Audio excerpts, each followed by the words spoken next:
believe me, and this is a commitment that I have to you. I'm not a storyteller, right? I'm not a storyteller. I'm not talking about Harry Potter or Star Wars. I'm talking about something that needs to come from science, right? We don't invent anything. We just take the things from our peers, from people who is doing research. That's our dental commitment, our science commitment with our patients.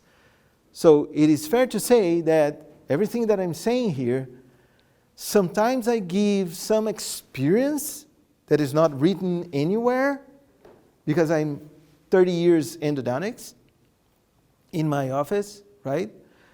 But most of the times I'm going to show you some papers, even though we don't have time to discuss paper by paper. But believe me, this is the source of the things that I'm talking about. And this is one of them. This is a systematic review published in Endodontic Topics that is one of the most complete but boring to read papers about endo. Each paper has 24, 30 pages. Is something that if you hate yourself, just go there and start to read. I don't hate myself, but this is my job, right? So one of the things is primarily what makes your patient having pain is inflammation. And inflammation is related in endo, is related with two things, trauma or bacteria. Period. Right? Even with trauma, you are going to have acute inflammation, so the response will be very fast. But honestly, 90% of the cases that comes to our office is related with infection. Is totally related with infection, period. So the biggest goal, the aim of our treatment is to get rid of the infection. By getting rid of the infection, we are going to manage the inflammation. Does that make sense? So your goal from now on in endo is to clean canals. Cleaning. And irrigation is one of the words that is very, very bad applied to our science. Irrigation comes from the Latin irrigare. That means to transport the liquid from one side to the other. This is irrigation. We do this in our tomatoes in our backyard or in our lawn and whatsoever. Irrigation, just from the reservoir, whatever it is, to the place that you want to get some water there. This is irrigation. Do we do this in root canals? Absolutely not. I'm not transferring anything, dripping. No, I want to flush. I want to clean. I want to wash. I want to get rid of the infection that is inside the main canal, isthmus, lateral canals, tubules. I want to get rid of them by mechanically action of my irrigants like a tsunami, coming and going and taking everything with. And chemically, by sodium hypochlorite, EDTA, in a chemical reaction, killing bacteria that is touching. EDTA, open tubules for my sodium hypochlorite goes there. You know what is one of the most incredible mistake that we do? We use EDTA and then we do our obturation. And why? Oh, I want to open the tubules for the sealers. No, you want to open the tubules for the sodium hypochlorite has more space and action inside the tubules. And then you get rid of the sodium hypochlorite and then you do your obturation. Of course. Another thing is do all my final irrigation, then I put a gutta pressure cone and it's not fitting, so I take my last instrument and I go back. While I use EDTA to open tubules, when I put an instrument there, I'm provoking a lot of debris and packing debris again. So I have to do all the final irrigation procedure back. So try to think like this. Carlos, Is there a protocol? Yes, there is a protocol. Is there a technique? Yes, there is a technique. There's many techniques, laser, gentle wave, to clean. But the matter of fact is, why I'm doing this? Why? I have to get rid of the bugs. This is the paper that shows that. Bugs everywhere in a situation that you are at the foramen, not inside the lesion, but until the foramen exit, you have bugs. So you have to find the foramen first, and you have to clean until the foramen first. But you cannot build your instrumentation, the design of the cavity that you want to put a good pressure cone until the foramen. Why? Because the foramen open, the good pressure cone will trespass. So cleaning limit is one thing. Shaping limit is another thing. We are going to talk about this. So is there any bugs inside this lesion? Of course not. They cannot survive there, because this is a chronic lesion designed by our body to protect. In acute lesions, there is different. There's pus going everywhere inside the bone. There's a totally different story. But here, no. So if you see a lesion like this, and that is exactly the situation, look, every time that you have a lesion, I have a resorpted foramen. Every time that I have a lesion, I have a resorption in my foramen. Meaning that, be careful. Because if you squeeze your sodium hypochlorite, if you squeeze your EDTA, or even if you squeeze the sealer, most probably, because it's an open resorpted foramen, those things will go out. And everything that goes out means pain. If you use sodium hypochlorite 5%, a lot of pain. If you have 2%, kind of manageable. We are going to talk about that. The other thing is, you don't have only bacteria inside the canal or inside the tubules, you have biofilms as well. And biofilm, the only thing that can break the biofilm, that is sugar, by the way, is just sugar, it tastes like honey, is sodium hypochlorite and calcium hydroxide. That's why I told you calcium hydroxide as an inter-appointment dressing material after your full instrumentation and all tentatives to clean the canal. You can use calcium hydroxide as a plus to try to get rid of the biofilm. Because for sure, if you have just bacteria, your sodium hypochlorite get rid of. But the biofilm, sometimes no. Remember, biofilm is just the bacteria that talk together and said, okay, let's do a little protection here. A cap of glucose, glycoproteins actually. That is sugar. So you use sodium hypochlorite and calcium hydroxide long-term, 10 days to 14 days, then you can disrupt biofilms. Is that clear? Do not use calcium hydroxide when you want to manage pain. Pain, you don't manage like that, right? You are going to just speed up the process of inflammation with calcium hydroxide, and you will have more pain. Is that correct? Okay, so another paper, with techniques currently available, complete debridement is generally not possible because of the intricate anatomy of the root canal system. It means that you're not going to sterilize the canal.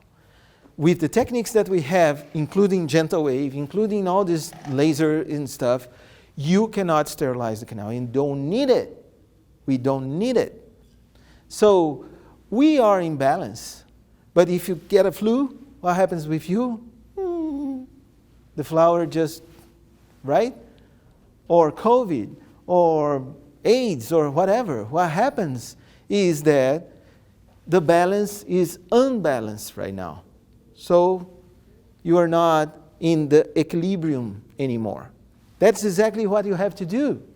If you have infected canal, the equilibrium, the balance is pending to the bacteria, to inflammation.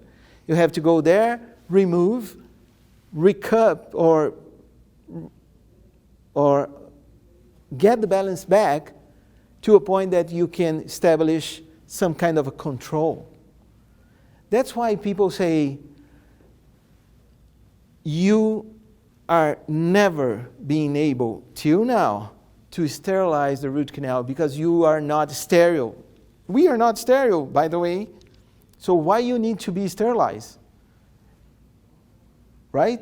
We have our own balance to do that. The same bacteria that in your guts promote digestion inside the pulp chamber will promote a big abscess, Enterococcus fecalis, for God's sake. Right? Is the right bacteria in the wrong place. Anatomy is our big challenge. So I will tell you, like I told you before, prevention, right? To prevent, to foresee something. If you foresee that that anatomy is not under your mastering, in your control, refer. This is a lower central incisor with 1 and 2 main canals plus isthmus and a recurrent canal here. Do you really believe that in your instrumentation you can touch all these areas and you can clean all these areas? No.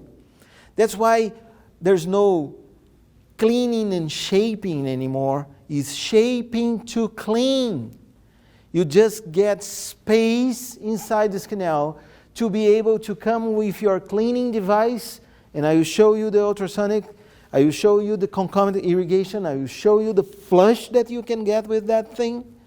And you flush and flush and wash and wash and wash. But you need space. If you are going to do a central incisor, you can clean a central incisor without touching with your file. And do your obturation and you are going to be great. Because instrumentation was never is a bad thing to do your cleaning. If my mama asked me, hey, clean this wall, I will take what? A piece of fabric, some detergent. I will come here and I will clean the wall like this. I will take a hose with water and I will clean. Carlos, as an endodontist, go there and clean the wall. I take a hammer. Ba-boom, ba-boom, ba-boom, ba-boom. I destroy the wall. I clean the wall like the mafia do. I clean the wall. You ask me to clean the wall. I clean the wall. Porca miseria, right? So this is the way that we do. To clean something, we take files and we cut, and now with rotary files, we do this in 1 minute. Yay! You create so much debris. You know how much, you know when you start to pack debris inside the canal after a rotary file? How long it takes? 5 seconds. So if you put a rotary file and you feel that it's cutting, you have to do 1, 2, 3, 4, 5. Remove, washing, washing, washing, washing, washing, washing, washing, washing. And then back. 1, 2, 3, 4. If you stay 6, 7, 8, you're just packing. Just packing. So when you want to clean something with your rotary files, it is just the first seconds, because after that, you can see in the blocks tomorrow, you can see a lot of debris being accumulated. Plus, when you are doing packing movements back and forth, you are just condensating those debris to the apical part. And then you say, why my next file is not going? Of course, you are doing an obturation with debris during your instrumentation, for God's sake. Don't do it. It's more cleaning than shaping. You shape to clean. You just open space. You have to think like this. I'm not doing my instrumentation for cleaning. I'm doing my instrumentation to be able to put my irrigation device inside and clean everything. Okay? Anatomy. Look at that. This is the same molar, a lower molar, not super difficult, but look at that. Isthmus, communications, a flat canal. A distal canal is an easy one, kind of. It is easy because it's a large canal. A palatal canal is easy because it's a large canal. But look, it's kind of a ribbon shape. It's very complicated because your files cannot touch laterally if you don't do a pendulum movement like going there and coming here, kind of a brushing movement on the walls. If you just go back and forth, you are going in this middle here, back and forth, and all the lateral stuff will be there. It is a matter of your cleaning. That's why cleaning is important. Cleaning is important. Your goal as an endodontist, your goal as a dentist performing endo is to clean the canals first and foremost. Cleaning. At the very end, that's why you have to find the foramen. That's why you have to find all the canals. You have to clean, clean, clean, and clean. Look at that. An upper molar, a lower molar. Look at the anatomy. This is micro CT. You know what is micro CT, right? So that machine that you put the little tooth there, 12 hours of exposition on different planes, and then you get together, and then you have these beautiful, awesome images. What I did, I took one of these molars without all these isthmus, and I 3D printed. So tomorrow, you are going to do a molar with double curvature in the mesial buccal, and the distal canal is ribbon shape, like this one. Is a real shape, is exactly the real situation in a transparent block. You are going to do that tomorrow. So look, this is the view that we see in the X-ray. Not a big deal, right? Just start to turn this guy. Look those isthmus, look those areas. Look the ribbon shape of the distal canal. Look at that. How to clean this with your instruments. Oh yes, I will put a 120 file there and I will back and forth. Oh, this is an implant. This is not instrumentation, right? So it's not like that. That's why sometimes you are doing irrigation in one canal and all of a sudden comes irrigation from the other canal. And you say, what the hell is going on? Those communications make the irrigation coming here and coming back to the pulp chamber. You know that. So Dr. Schilder, one of the fathers of the modern endodontics, he published in Dental Clinics of North America this very nice publication about cleaning and shaping the root canal system. And everybody repeating after that on lectures, cleaning and shaping, cleaning and shaping. I'm sorry. When you are shaping, you are not cleaning. Actually, you are making more dirt. You are packing more debris. And especially if you stay there, because it's so cool, right? You put a rotary file. There's a sensation of control. You empower yourself. You put in the file. Look at that. I'm going back and forth with one hand, blind right now, just 1 feet. But the matter of fact is, once you get space, why you are doing that?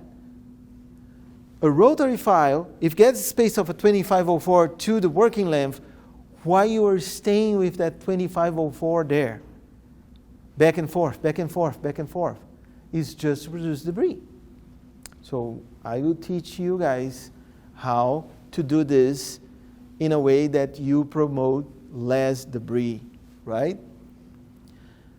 Stainless steel files, hand files, since Pierre Fouchard, that started with piano chords, right? And then stainless steel actually was carbon steel, then came stainless steel, and then came night-tie hand files that are horrible. If you need to buy a night-tie hand file, don't do it. The problem of a night-tie hand file is so flexible that you do the little movements that you do with your hand, and the file just do this, right? The tip is always in the same position, the file is doing this, and laughing for you. You can do whatever you want. But when you put in a motor, and when you put some taper and change the design, oh no, that's start to work. Very flexible in the beginning, but was not heat treated. So you have some problems in terms of cyclic fatigue, especially in curves, that it is flexible but not flexible enough to drive on those curves. Then come the heat treated files. And the heat treatment is one of the super nice things that happens with in the last 10 years, because now we have not only flexible files, but we have flexible files enough to stay 300 seconds in a curvature without breaking. That is so awesome. So heat-treated files is a matter of, yes, I know what is a heat-treated file. I will explain to you today, and then you are going to use. That's it. What is the problem?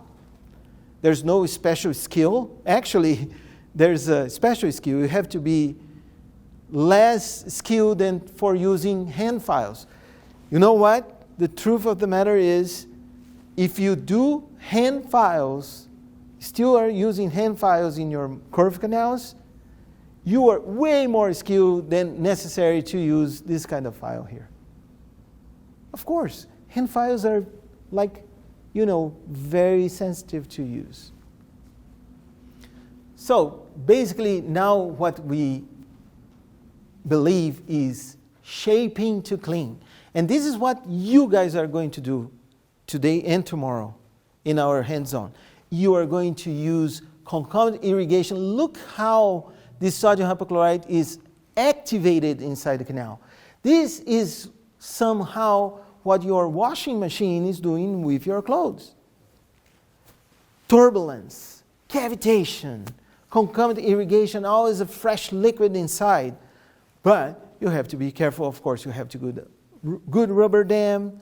Your assistant needs to be there, always taking vacuum the excess of the sodium hypochlorite that eventually can come. But if you do 1 minute of turbulence concomitant irrigation with fresh sodium hypochlorite, after 1 minute you can see the pulp chamber floor. You tell me, the pulp chamber floor shines, like shining, shoe shining. Why? Because the sodium hypochlorite cleaned that thing, remove all the debris, organic debris that is there. And you can see, I'm not kidding, you can see. We are going to see this. The matter of fact is this is a micro CT before instrumentation. After instrumentation, you are going to see red. This is after instrumentation, and all these green, blue particles are left untouched. It's dentin walls that were left untouched by your file. How can you clean that? You're going to clean with your washing procedure, with your cleaning procedure, or let's say with your irrigation. That is not irrigation, by the way, but that's okay, that's fine. So I will remove all this debris with flushing liquid with my ultrasonic activation and irrigation at the very same time. Flushing, flushing, flushing, till the working length. Why not? Vibration that is not like a needle that will squeeze liquid inside. Vibration just carry the liquid alongside this tip. That is super cool. Because I invented it. I'm just kidding. But it's cool. It's better than metal. It's more flexible. You can dispose. Metal tips, if you are aware of IriSafe or these tips that activate liquid inside the canal, it's kind of a K file with the connector. They break. They cost $120. No. I'm sorry. If I have to give you $120 just for irrigation, even charging what we charge here, that is not like outside the boundaries of the place, but even charging a good amount, no. Another thing is, I will say something that seems preposterous or arrogant, but you don't know how to live with inflation. I know. I am from Brazil. I live with inflation since I was born. And inflation is not, it's something that it's draining money from your pocket. That is true. And it's not only the 8% per month. There are some things that get 25, 30%, 35%. Right? So when you see McDonald's raising the prices, it's because this is real. So you have to compensate with something. And you have to be wise enough to go to something that is a good price, low cost of maintenance, and effective as it is. Right? That is how you combat inflation. You have to reduce. If you go 10 times to a restaurant per month, go just 8. That is how you live with inflation. There is no other way. I guarantee you, because I am from Brazil and I live all these years in Brazil. I'm just 10 years here. 45 years of my life was there. So it is hard. But by doing this, and there's papers showing that you have a good cleaning without, leaving your fortune to these big machines. So technology is embraced by endodontists, available to GPs. Let's talk about one per one. We are going to talk about motors, apex locators. We are going to talk about irrigation systems like the ultrasonic system. And finally, we are going to talk a little bit about obturation as well. First and foremost, I said that the biggest challenge is to find the foramen. This is totally anatomy dependent. It means it not depends on your skills only, or your protocols only, or your machinery only, but depends on the anatomy. So foreseeing that you are going to have problems that you cannot solve, that is when you refer. And I think that this is very clear right now. You have to imagine a little bit this anatomy. Once you decide I'm going forward, the first thing is to find the canal entrances. And the canal entrances are in the pulp chamber, with the exception, of course, of incisors or single root canals. Single root canals, yeah, or single root teeth. But let's talk a little bit about molars, right? Because everybody, I want to learn how to find the MB2. I said, well, this is first of all anatomy. Second of all, take a bag of extracted teeth. Give half of this bag for me because I need it. Just send to me, And the other half, you are going to take an x-ray. You are going to find anatomy. Then you take it in your hand. Mesial, what is distal, what is buccal, what is lingual. Open an endo book, Ingo, whatever, coin. See the pictures or go to the internet now, Google it. You are going to see the pictures of the format that you have to do, where are the canals, and train. There's no other way. That's the way that we do with our students in our residency programs. I coordinate 7. Paraguay, Portugal, and 5 in Brazil. So this part was very easy. A bag of extracted teeth, and you are going to do openings, and you are going to show me. And I will give you my evaluation and assessment about that. The first ones will be terrible. The last ones will be good, of course. X-ray, loops, or even a microscope. If you have a microscope, man, that is the big difference. Microscopes nowadays cost $8,000, $10,000. There's no excuse not to have. And you don't need to use just for endo. You are going to use for everything. Preparations, cervical terminals. All these little things that we cannot see. Even impressions, retractions. All this kind of stuff you can use a microscope. As a periscope, you just put down, see, put back. Right?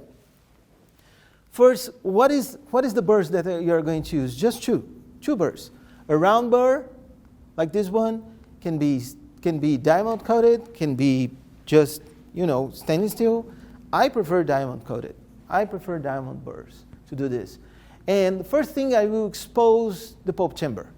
Once I expose the pulp chamber, then I will go with another burr and remove just laterally the pulp chamber ceiling. How can I do that? First, I will use one little trick, one little thing that I will show you. But essentially, I will expose my pulp chamber and then laterally with a non-cutting burr, Endo Z. You can buy Endo Z for different places, right? It's called Endo Z. Endo Z was the name of the first one from Malafer, and it's not a trademark, so a lot of people use Endo Z. It's basically this burr here. Take a look, because there's a Z, there's a one for surgery, for separation of teeth using surgery that has active tip.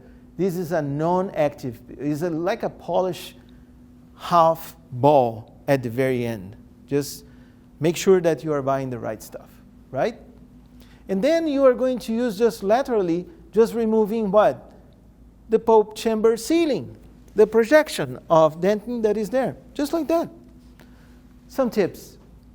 I found by reading there's average dimensions that you have to respect. So in this paper, they say that average, the mandibular molar and the maxillary molar has a distance between the cuspid to the pulp chamber sealer from the cuspid to the pulp chamber floor. I said, well, if there is an average, like 8 and 6, why not just take a Sharpie, put 8 and 6 there? This is the Brazilian way of doing things. The American way is, okay, now we are going to do this in very special burrs. We are putting these true marks, and we are going to sell 10 times more. Oh, that's okay, that's fine. We are in a capitalist place. That's okay, that's fine. But you can do this in your office, right? With a Sharpie, with this micro tip of the Sharpie. What's going on here? 6 and 8. 6 is the pulp sealing, the pulp chamber sealing position, average, and 8 is the pulp chamber floor. So if I got to this point or in the middle and I don't find any canal, any pulp chamber, any explosion, anything, stop, take an x-ray. Most probably you are doing a deviation. Just go back there. Sean, we can make this burrs. Look at that. So go back, take an x-ray. If it is a deviation, just, go to the right side.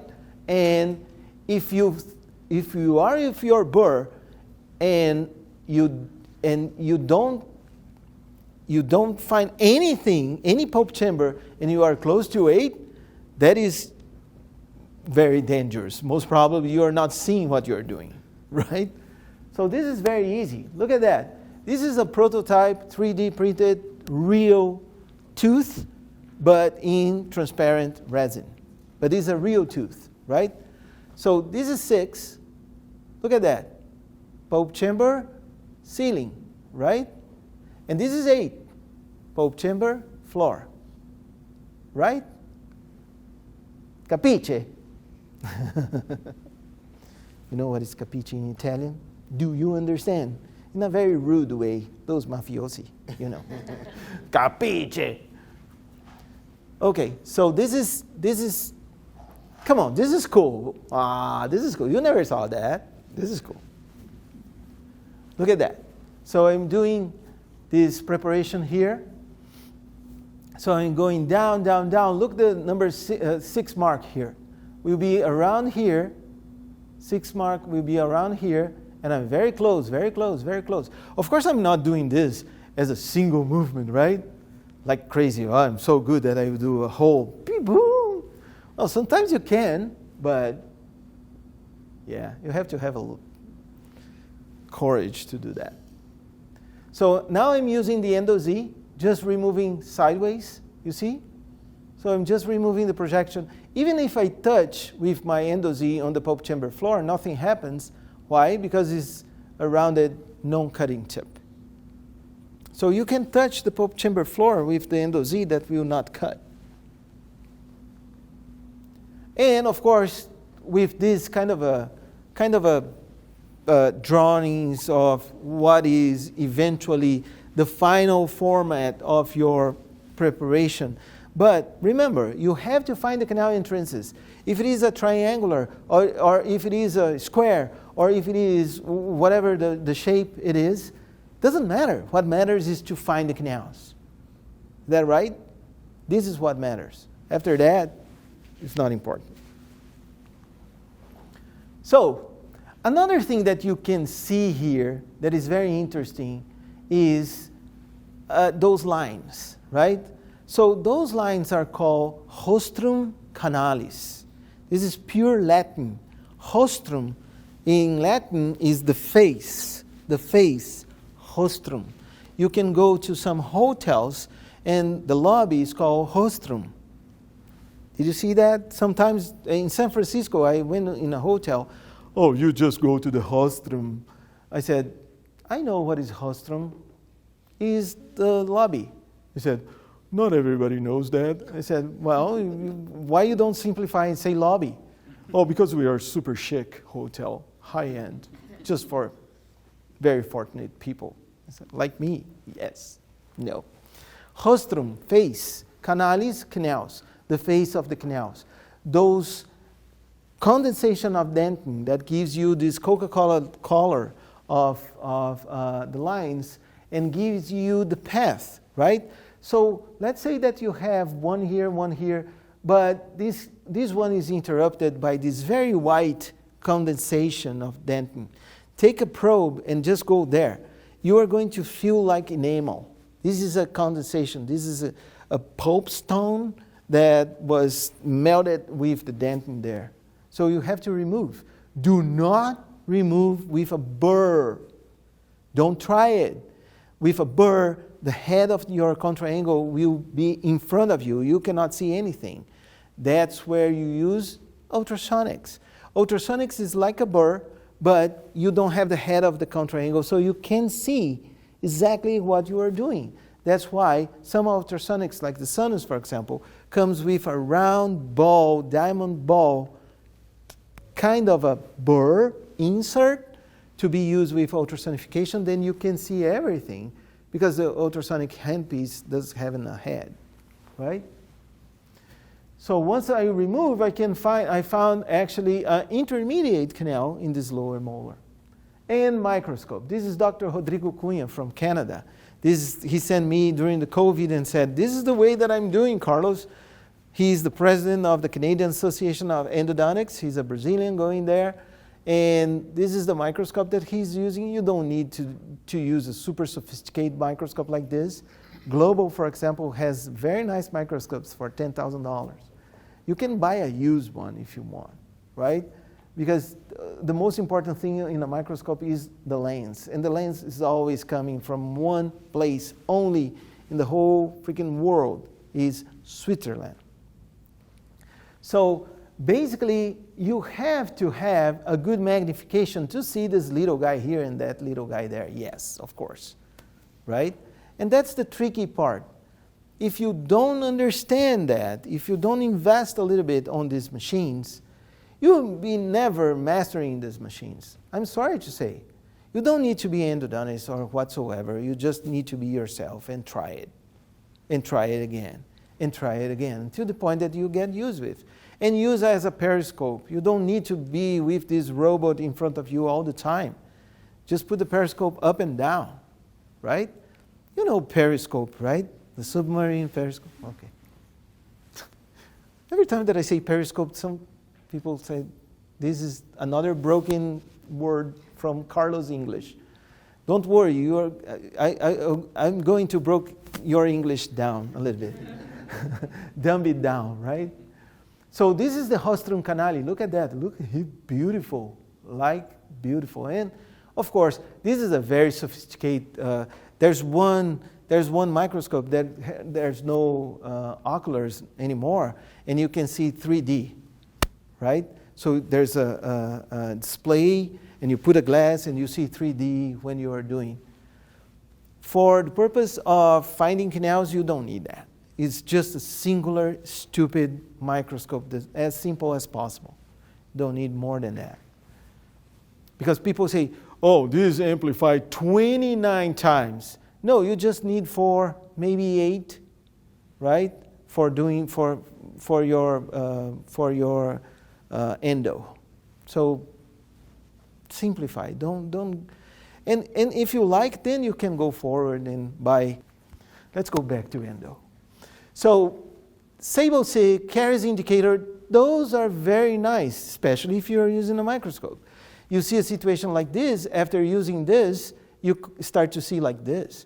So a Caries indicator Don't use the red, use the green, because red can mix with the pulp tissue, right? So this is a kind of a very interesting tool. You just one drop in the pulp chamber, and then you wash with your syringe, air and water syringe, dry, and then you can see this stain here, right? See the rostrum canalis here, those lines, distal, mediobuccal, mediolingual, and you see all the connections. Beautiful, huh? That is nice. Look at that. Just one drop, and then you wash and dry with your air and water syringe. And this is a microscope view, so of course you cannot see the borders here. You can see very well the inside, especially if the lights are off. That's not the case because David. But anyways, let's go forward. So do not, just remember, if you do this with a burr, most probably you are going to have a perforation. Use ultrasonics because this is a perforation made with a burr. In this case, particular case, just put MTA here and go forward and try to find the other. So I designed these tips for finding canals, and this is for irrigation, right? So basically we have two tips for finding canals. One is called the trumpet. Trumpet. It's like a little trumpet, right? And you're seeing here and say, wow, this is huge. No, this is little. Very, very little. It's 0.70, the diameter here. It's like a 70 file. This is very tiny, tiny little, right?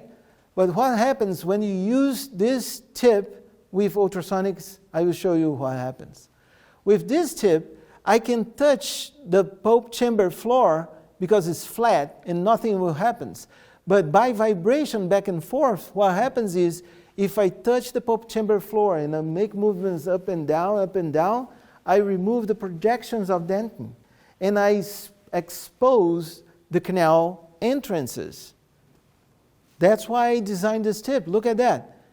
You know, sinus lift, people use a tip like this. I just minimize, I make it small. But for sinus lift, what they do, they remove all the sinus wall with a tip exactly like this, but big like this, of course. Look, this is what I did with my tip, touching all the time the pulp chamber floor and just polishing the pulp chamber floor. Because the vibration of ultrasonics of a piezo, I'm not talking about cavitron. Cavitron is like this. Goes like this. Totally erratic. Piezo is like this. Back and forth. Back and forth. This is the vibration. So every time that you have a handpiece and you have a tip, just remember the vibration is linear in front of you. Back and forth, back and forth. How many times? 30,000 times per second. 30 times, 1,000 times per second. 30 kilohertz. 1 hertz, 1 vibration. Kilohertz, 1,000 vibration.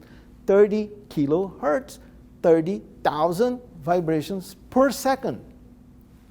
So that's why this is very, very, super easy, right?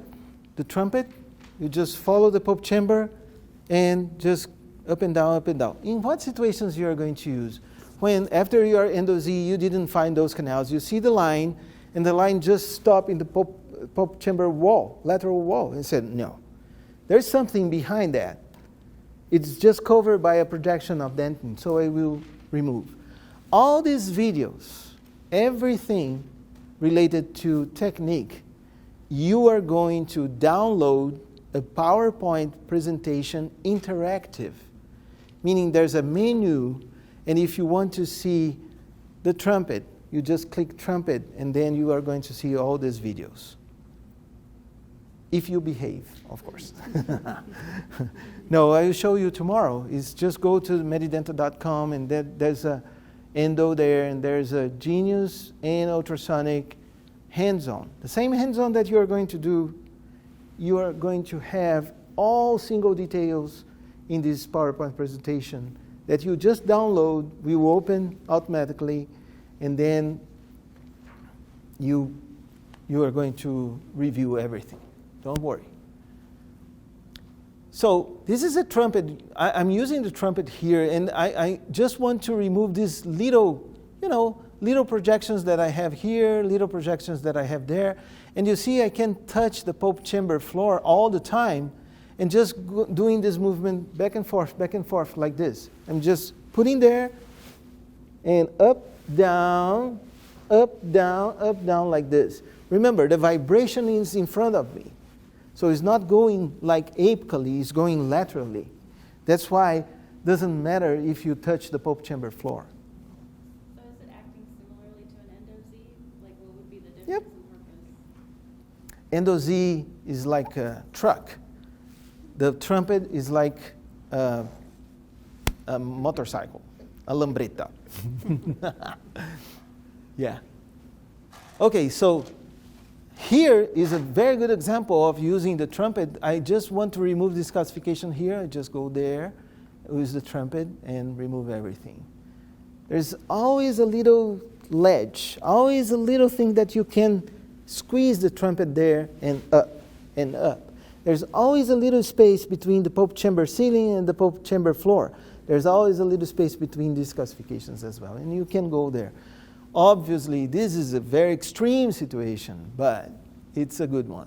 After using, you are going to use the Scout. Scout is the smallest tip for ultrasonic in the market. There's no smallest than the Scout. It's 0.25. It's very small. And what is for? Power number 1, because you don't want to vibrate too much this very tiny little thing. Power number 1, once you discover the canal entrance, is a little dot there, and you put a number 10, and the number 10 is very complicated to get in. You go with the Scout, and you open a little bit space. You see, I use the trumpet, now I'm using the Scout, not only to open the space here, I open this isthmus as well. You see, there's a space here. If there's a space, I can go there. It's kind of a scalar. It is a scalar, actually. And then what I'm doing here, I'm cleaning all the isthmus here as well. You see? So remember, after the trumpet, I can see some canal entrances, but now, look, the trumpet polished my pulp chamber floor, and I can see not only the canal entrance, but the real anatomy of this. It's kind of a ribbon shape there. You can expose very well without cutting anything, because this doesn't cut. It's just vibration. So when vibration, you dissolve, you don't cut. Cutting is like a knife. Vibration is like a little hammer. You see the difference? So you can be more gentle when you use ultrasonic than cutting with a burr or with your file. And again, the Scout after the trumpet is just to work on the cervical part. Do not pressure. I just want to work on the canal entrance. I don't want to get down on the canal. I just want to work in that entrance there, just expanding a little bit, that's it. You see? Just expanding a little bit. So there's another one that I love to use. This is the ED17. So we call gutta percha cutter because I will show how to cut gutta percha with it. But to polish these lateral after the endo-Z, just to polish and remove little projections of dentin, I can use the ED17. It's a very good tool. It's multi-laminated, so the effect of not only vibration, but there's a little cutting as well. So you can expose very well and see how I can cut. I just turn off the water and I will cut gutta percha with this. So see, I use the power is 8. When I vibrate this, I can cut gutta percha. Why? Because vibration comes with heating. So this tip goes to probably 220 C. And then you can cut the gutta percha axis when you finish your obturation. And when you open the water, you cut the gutta percha and you remove all the little sealer that is there. You know, after obturation, there's a mass of sealer inside the pulp chamber if you use the sealer not correctly. I will show you how to use the sealer so nice and properly that you squeeze inside the canal and you put the gutta pressure cone, you cut the gutta pressure cone, and if you do exactly like I said, will be no sealer on the pulp chamber because you don't need sealer in the pulp chamber. Bioceramic sealers are expensive. Well, they are not as expensive as it was. You can find from Bressler syringe 0.5 grams for $180, but New Smile Avalon Biomed has a super duper bioceramic sealer for $59. So it's less than half of the price. Again, I will show you how to deal with inflation. Remember that. My Brazilian tip. You don't have to steal anything. It's just be careful. You're not heating the gutta pressure off, like whenever you just use that instrument to cut it off, and that's it? Yeah. So it doesn't come back out. Well, first and second time, yes. Okay. Third time, no. There's a little tip for doing that. So when you're cutting, try to force a little bit the tip against all the walls in the canal entrance. So you squeeze a little bit the tip and you do a little sideways. Yeah, it's just training. Don't worry. You are going to have the blocks, so you can train on the blocks. Yeah, don't worry. It will work 90% of the time. No, it works. It works very well. Okay? Oh, and you saw here, right? You saw the little after that. So I'm not only touching the gutta pressure, but I'm pressing a little bit against the walls, this tip against all the walls. You see that it's rounded? So eventually, I need to work on this tip a little bit, and eventually I will do 90 degrees finishing. That will cut a little bit better and will avoid what you were saying. I tried to do rounded because I wanted double purpose, but I think that it's better to do in 90 degrees. Okay, any questions about the tips? This is just the tip of the iceberg of ultrasonics, but those 3 tips, if you have in your arsenal there, in your portfolio, you can use for those applications. So ultrasonics is not only a scaler for perio. It's not only a scaler for hygiene. But in endo, there's so many applications, so many. Very interesting ones, like I showed you. Okay? And you don't need to be endodontist to do that. Is that all right? Moving forward, I found the canal orifices. Now I prepared these canal orifices. They are there. I can see. I put a number 10 file and I scout. Those are canal orifices. How can I know if it is a perforation or is a canal? Let's say that you are doing an irreversible pulpitis and is bleeding, right? And all of a sudden you say, oh my gosh, I have 4 canals here. One of them is a perforation for sure, and I don't know. Have you passed through this? Like you are doing a molar, for example, and all of a sudden you say, well, it should be 3 canals, now it's 4. One of them is a perforation. What the heck, right? So instead of putting a file and take an x-ray and be nervous and super excited with, don't do it. Just take a file, take your apex locator, put the lip clip here, as usual. Take the file, put where you think that is a canal. Connect the apex locator. Silence means that it is a canal. Put in another canal. Connect the apex locator. Silence is a good thing.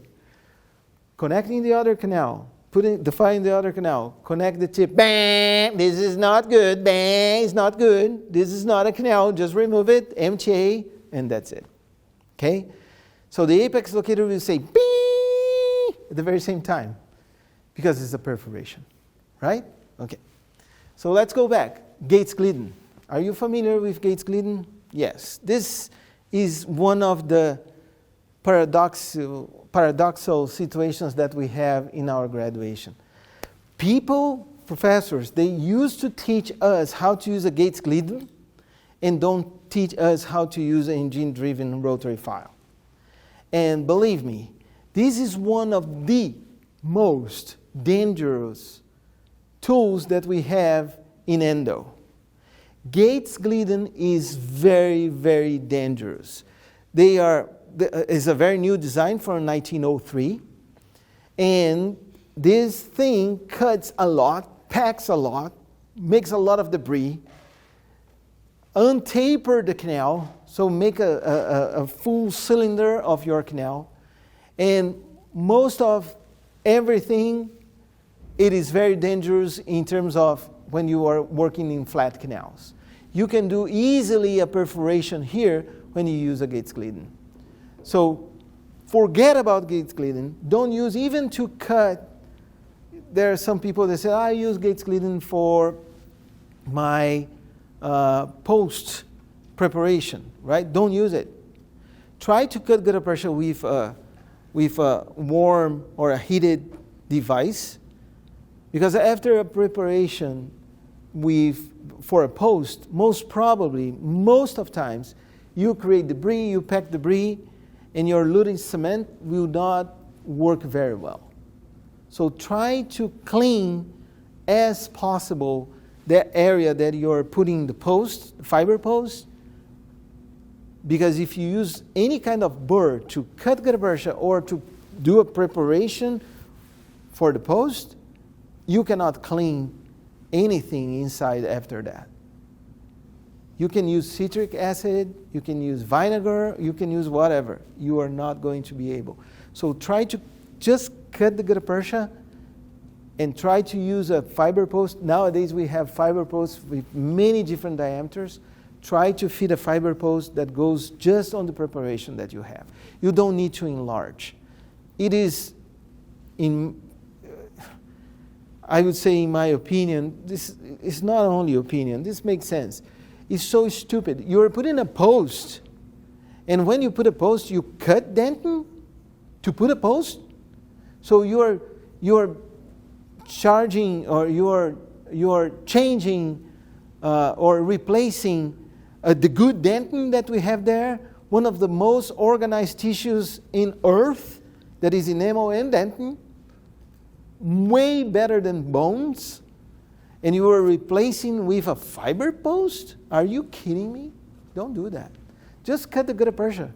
And if you need to do a little thing, you can, but don't try to open another space to the post, because this is totally insane, right? Instead of using Gates Glidden, you are going to use this rotary file. This is called the curvature sweetener. It is a 2506 file, and you guys tell me, every time that I say 06 is the taper, everybody's familiar with the taper? Everybody knows what is a taper file? Yes or no? Yep. Okay. Taper file, a taper, right? So this is a 06 taper. As you can see, the design of this file is a cross-section of this file is a double S cross-section. There's two laminas. It's like two knives cutting, right? Instead of just rasping, it's cutting. So it's a very effective cutting action, is very high, and you use on the cervical and middle thirds. Eventually, because when I designed this file, I made some modifications, heat treatment for example, eventually you can use in the curvature as well. So you can pass a little bit of the curvature. Let's use this. Everybody can see here? Yes? Okay. So I have a molar.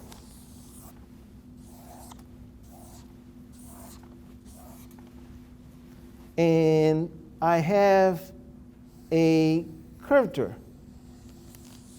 in the distal. And I already opened. Is that okay? So what happens here in terms of diameter?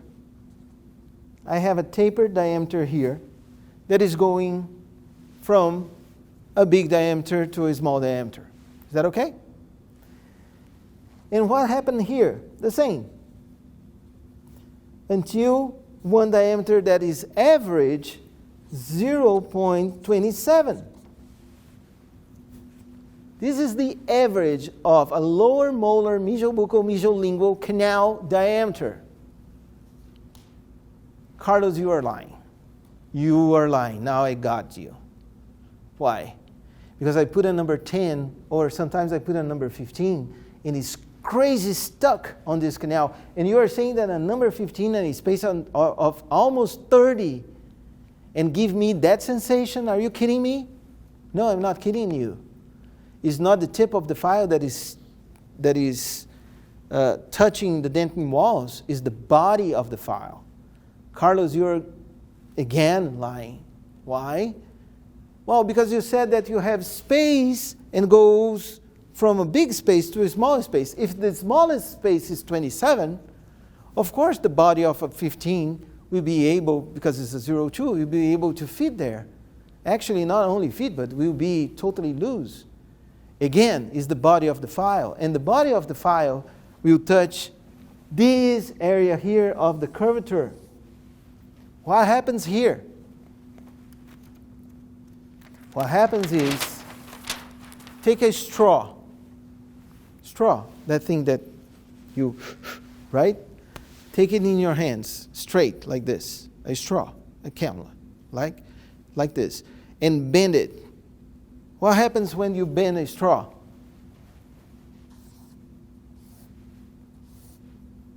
And you bend the straw here. There's a flat area. You create a flat area here. So at the curvature, you have a flat area as well. Meaning, instead of having this design, you have the same diameter here, but like this. Flat like this. So the file has one diameter that can pass in this diameter here, yes, but not in this one. That's why you feel that file stuck. Is the body at the curvature. When I designed this file, the tip is 25. I designed this file to open just a little bit this area here. So after using this file and going a little bit inside the curvature, you can put a number 15 easily. Because it's the body of the file that is not getting there. It's not the tip. Is that clear? Awesome. So let's see. The curvature sweetener is a 25 tip, is gold heat treatment. I will explain what is gold, what is blue, what is violet. Double S cross section. As you can see, one lamina here, another lamina there. This file cuts. So, and it's supposed to, because I want to open the space, cervical middle thirds, and a little bit at the curvature. So I want to cut a file. Right? And of course, it's a rotary file, so rotation is 300 RPMs, 2.5 newtons. You are going to see for each file this, 350 RPMs, 2.5 newtons, and you say, Carlos, that is what bothers me. Each file has a special RPM, and a special this, and a special that. Okay. So when I talk about the motor, you are going to see something called Genius AutoSense. With the Genius AutoSense, use just one speed, one torque. And if you press too much, go to reciprocation, done. So you avoid any over RPM or any over torque to the file. Just because I know it is a pain in the ass. You start always, now I use the curvature sweetener, I go to the motor, CS, boom, and use, and now I'm going to the 1705, and now I'm going, and all of a sudden I say, I will not do this anymore, right? So just put Genius AutoSense, and RPM and torque will be able to fit for any file, and if you press too much, goes to reciprocation, so you just come back. I will talk about this. So this is the first file. This is the anatomy that you guys are going to deal tomorrow, right? Is a double curvature here, is one curvature there, and is a flat canal in distal. So Pre-flaring, meaning that you are going to use in the cervical and middle thirds. With the curvature sweetener, I would say that you are going to pass a little bit. Because how I know that? Well, you have an x-ray. You have a 19 millimeters file. So you do the measurement on the x-ray, and you see that is usually is about 15 to 17, right? But you don't need even to know that. Just put the file. When you feel resistance, withdraw a little bit. That's it. You don't need to force anything. So I'm going to use this file to cervical, middle thirds, and go a little bit on the curvature as well. Look at that. I'm going to put the file. If I feel the file resistance, I withdraw a little bit and go back, without forcing. Just try not to force, never. If you feel resistance, withdraw the file and do brushing movements, right? The same thing here. I will go a little bit deeper. And in this sense, until I feel resistance, I can go to the curvature. So this is the way that I like to do. You see, brushing, no pressure. Put the file, feel resistance, withdraw, brushing. You don't need to do packing movements. You don't go against the canal. Don't fight with the canal. If the canal say no, you say, okay, withdraw, 0.5 millimeters, brushing. Why I do that? Of course, if I put my file in the canal and I feel some resistance, it's not the tip of the file, it's the body of the file that is reaching some resistance. If I withdraw a little bit, free the file, and just go sideways, I'm removing this resistance. I'm removing this interference. And automatically my file is going down without any force. Right? So this is the way that I want to do. This is the way, like the Mandalorian. Not this way. You see? Forcing the file bends and goes to other parts, and then you start to screw everything. So don't fight. Just put the file. Feel the file going freely. When you feel some resistance, withdraw a little bit, sideways, brushing. 5 seconds. After that, cleaning. Go back a little bit more, 5 seconds. Cleaning. And then that is the way that we can go. We have a blue and a red one. The blue one is a 3008. I will tell you, there's no need of this blue one. There's no need. I put this file in my sequence just because sometimes you feel that some of the doctors, some endodontists, they still like to use these big orifice shapers on canines, and that's okay, that's fine if you have a lot of space, but there's no need of a 30. The 25 though, there is the need of. And you see with this one instrument, 2506, 19 millimeters, 14 millimeters of lamina. With just one instrument, you do all the cervical, middle, and start a second opening at the curvature. Just with one instrument. I'm talking about a lower molar mesiobuccal mesiolingual canals or upper molar buccal canals. The ones that is hard to do it. Yes? You haven't used a hand file to... Before? Yeah. Just to scout. Yeah. Yeah, just to scout. I will show. Number 10. Yeah. You scout the canal just to see, well, this is a canal. Yeah.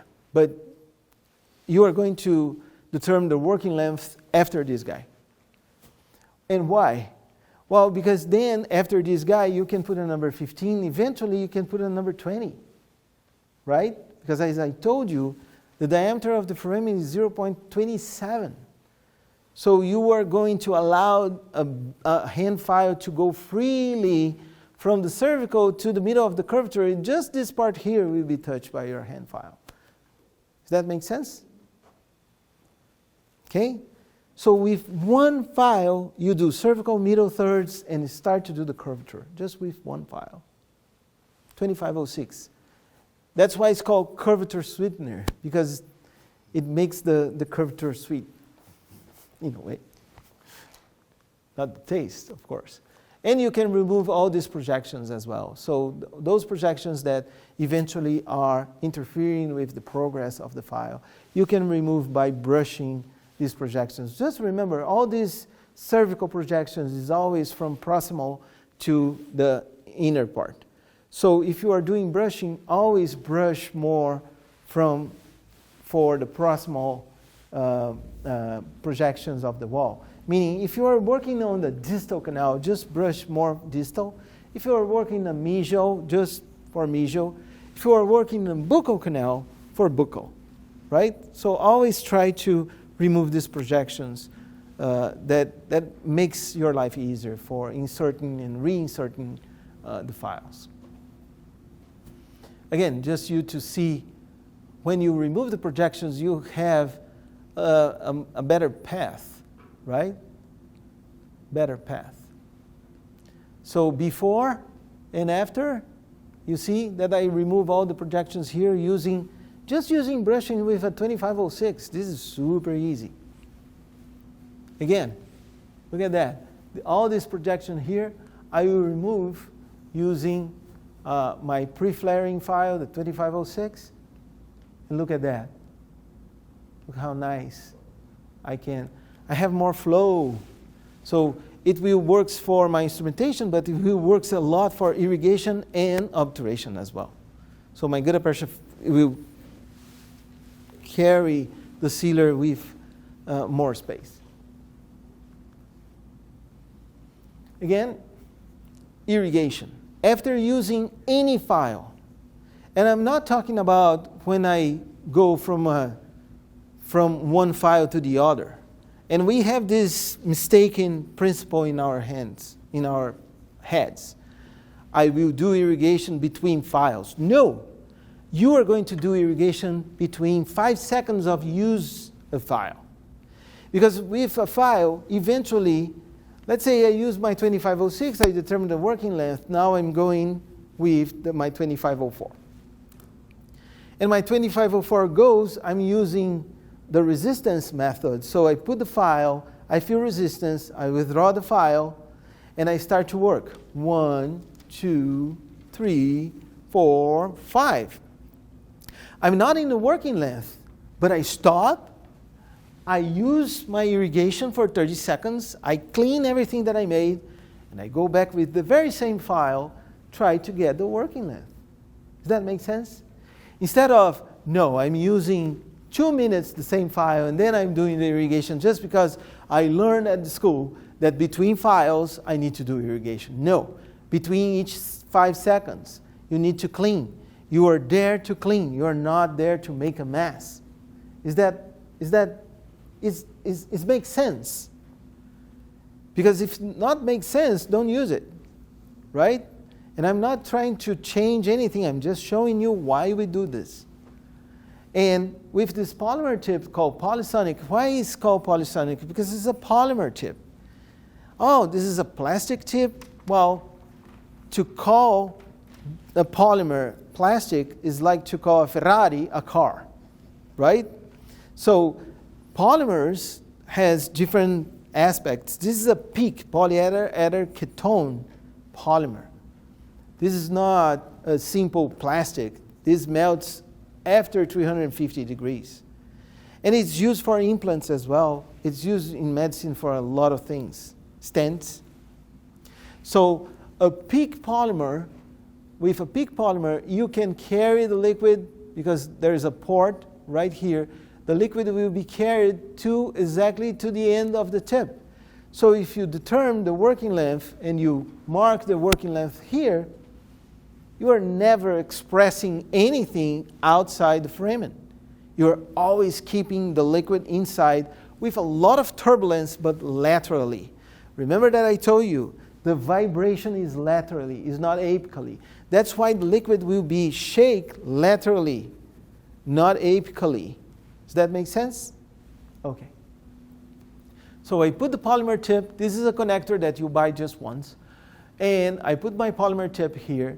And I start to do my irrigation by using my pedal and reservoirs. I can use water, but I will tell you the best thing is to use sodium hypochlorite. And I will show you how to use sodium hypochlorite on those reservoirs and make not any harm to your machine. It's just a matter of flushing with distilled water after.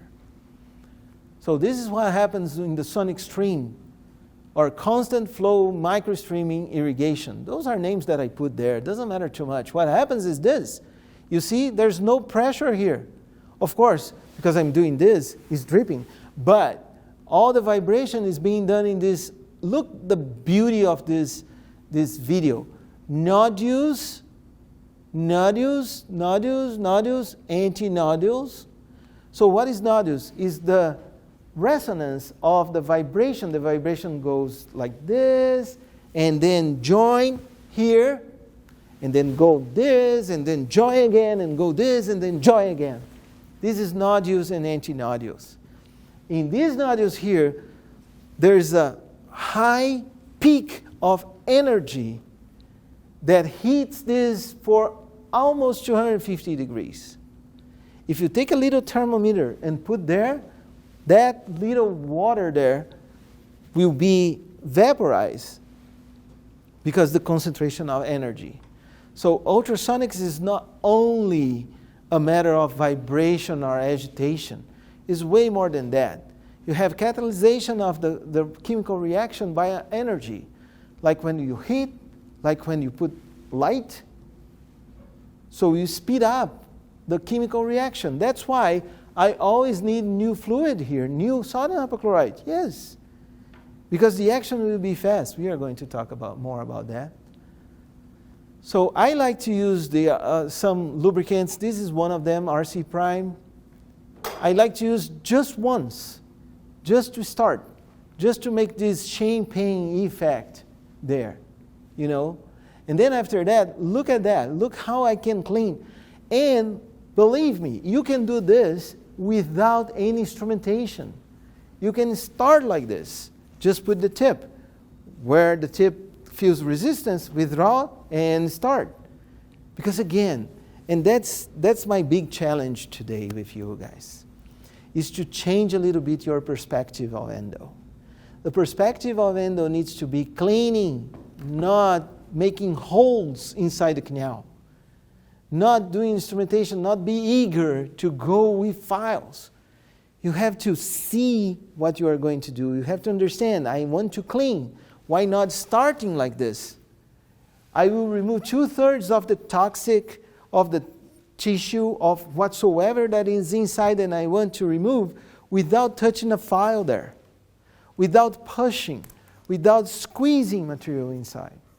Does that make sense? So once you master the ultrasonic irrigation, you're going to use this, wow, a lot, way more than you think. For example, in a canine, you can use, in a canine that has a lot of space, in 2/3 of the canine, cleaning without touching the file. Go ahead. So you're using RC Prime in the beginning with Sodium hypochlorite, yeah. The RC Prep is just a lubricant, right? It's just to, there's some peroxide as well, so makes the effect more strong. But just in the beginning. Don't use in the final. Because if you use the final, it's very hard to remove.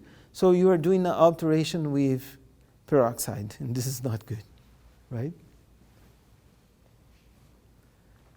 So this is the irrigation that I'm talking about. Just look the red stuff. I didn't touch these canals. This is a 0.28 with a taper of 0.3. So it goes deep, not deep to the final, and I don't want that. But look at that. Look, how can I clean this? This is a support material for the 3D printer. It's kind of a wax, right? It's very hard to remove. And look how I can remove everything, and I'm just using water, of course, because this is plastic. But look at that. Look at the action inside. Look, how can I remove pieces of the wax, of the red stuff? If I do this 30 seconds in each canal, I guarantee you 2/3 of the bad stuff is over. You just need to open a little space to get space to the working length. And then clean the apical third, that is the most important, by the way. And then do your obturation. So try to use more irrigation than instrumentation. Because remember my mama, every time that you go there and you beat with your files, you are creating more garbage. Do you use EDTA as a... Not now, not now. At the end? At the end, yes. Oh, you are going to learn a protocol. Okay. Super complicated. Yes, but yes, EDTA is like to open the tubules, to remove the smear layer. So after sodium hypochlorite, after instrumentation, you have some smear layer, right? So you use your sodium hypochlorite, but that smear layer will be blocking the dentin tubules. So use the sodium hypochlorite, then EDTA, then go back to sodium hypochlorite. Because you unplug the dentin tubules, now it's time to go with sodium hypochlorite inside and finish the clean. This is the super difficult protocol. You need to know what each thing will do, and then just make sense. Okay? So, what we saw today in the morning, we saw how to use my round burr, expose my pulp chamber, then I go with my Endo-Z, and I remove all the pulp chamber sealing and projections. Eventually, I'm going to use my trumpet to remove or do a fine-tuning of this projection removal. And my scout, of course, to open a little bit the orifice of the canals. Right? After that, I use 1, 2, 3, 4 instruments right now. After that, I will tell you, after using, I just scout with on number 10, and I will start my irrigation process with my irrigation tip, with my polysonic tip. And wherever my tip goes, that will be irrigation there, right? And I clean everything, what is possible, and then I will start with my 2506 to flare cervical, middle, and a little part of the curvature. Is that okay? See? The last one will be my pre-flaring, and always followed by irrigation, before and after. 5 seconds of instrumentation, 30 seconds of irrigation. Carlos, this will delay a little bit. I use, for example, one file system. And I just go there, open space, and when the space is open, I do my obturation. Yes, you are fast, but you are not doing an endo. You are just doing a nice X-ray because you are not cleaning anything. You don't. With the new engine-driven files, what happens is when I start to do endo was just hand files. So for doing instrumentation in a molar was 40 minutes. 40 minutes with the canal filled with sodium hypochlorite.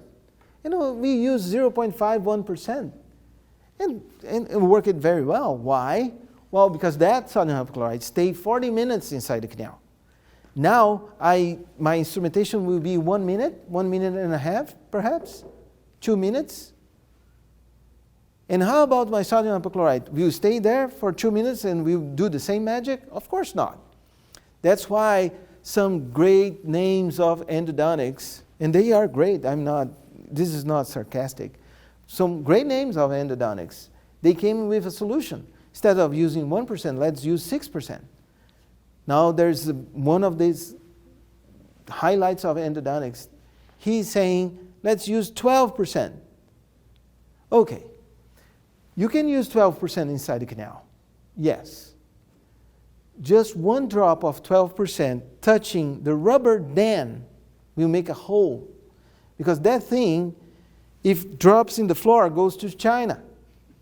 It is so concentrated that will make a hole in your bone. Right?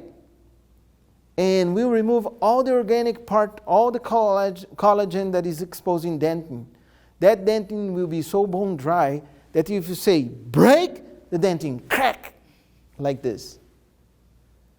So is this the way that we want to go? Just because we want to be fast? No. So let's try to think. We are going to use 2% sodium hypochlorite in our irrigation with ultrasonics, 2%. So you buy a bottle of 5% and you make 2, that's it. 2, 2.5, that's okay. Because it's never 5%. Let's be honest. It's not the concentration that they are saying. Sodium hypochlorite is a very unstable chemical reaction, so it's very complicated. Okay. This is just the first approach. So what we saw during the morning is this. I verified the canal orifices, I determined the canal orifices, now I'm able to polish them if I want with my trumpet, with my scout, you know. And then as soon as I found, we are talking about molars, but let's talk a little bit about a premolar, right? If it is a lower premolar, for example. So the thing is, once I scout with a number 10, and that is the canal, a lower premolar, have a lot of space here, and you can put that polysonic tip right after determining this is a canal with a number 10, just scouting, not talking about working length determination. I can use for sure my polysonic tip until here and clean everything that I have here before touching with a file. And then I come with my 2506 and I open here, here, and here, here, and here. That is what we saw today. Each 5 seconds, one cycle of 30 seconds of irrigation. I promise you, if you start to do in this way, your canals will be way cleaner, that you will start to see lateral canals being obturated. So, cleaning the canal, you can determine the orifice opening, scout the canal, this is a canal, and go with your irrigation first. And then goes with your 2506. The sequence we are going to see working length determination, instrumentation, and irrigation after lunch, because it's 8 minutes to noon. Is there any question? This is bad. This is very bad. No questions. One, it's very boring, and I agree. Or two, you guys are not excited with questions or whatever. Anyways, just think about it. Yeah, go. You know how they describe the deltas of the apex? Here. Thirds? Yep. That's pulpal tissue then. That is pulp tissue. That is connection, yeah. Foramen is different. Okay. In the foramen is different. And you can have one foramen, you can have multiple foramens. So the delta is multiple foramens exit, like dogs. You know, dogs' teeth, they don't have one foramen, it's always little foramens. So back in the day, in the 70s and 80s, when we used to, I never did, by the way. I never did. But researchers used to use dogs, beagles. Beagles. Well, better than Shih Tzu. But anyways, they use beagles to do science research. So to make a foramen, you have to go with a file and you have to disrupt, right? Because dog teeth has multiple foramen.